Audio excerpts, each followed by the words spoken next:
Greetings from South Korea. I am Arirang News AI anchor. Here is the news making headlines today.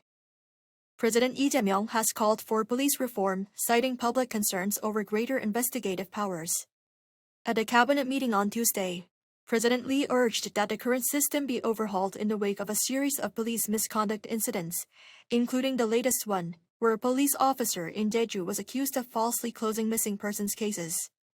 The president instructed his prime minister to draw up measures after collecting public opinion. The government and the ruling Democratic Party have been pushing ahead with their criminal justice reform, having stripped prosecutors of their power to investigate while police take on greater authority.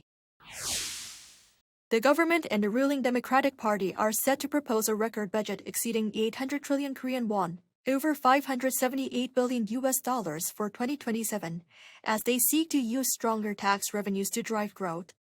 At a meeting in Seoul on Tuesday, the two sides agreed to focus spending on AI and major strategic projects, future industries, support for young people, regional development, and public safety. President Lee Jae-myung separately called for a shift to productive fiscal policy rather than focusing narrowly on short-term fiscal figures. The government also plans to launch a future response fund to invest additional semiconductor-related tax revenue over the longer term. The government's stern lending controls to cool the overheated housing market has led to a tangible decline in fresh household lending.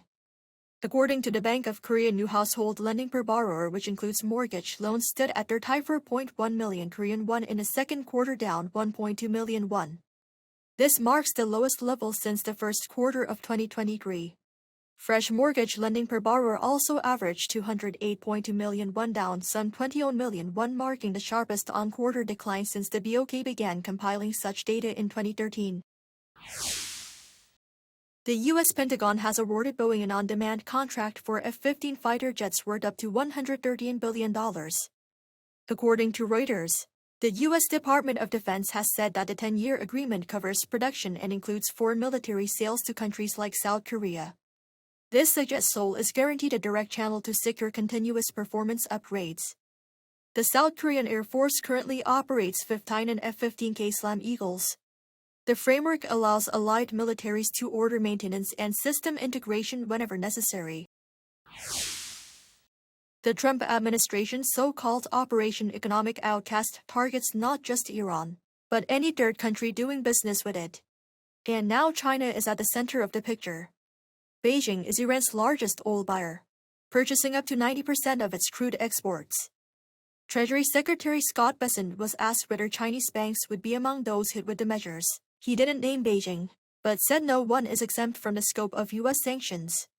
Meanwhile, Chinese Foreign Ministry spokesperson Lin Jian said Tuesday that China is closely watching developments and will safeguard its interests through all necessary measures, reiterating Beijing's firm opposition to what it calls illegal, unilateral sanctions with no UN Security Council approval. That is all from me today. Thank you for watching.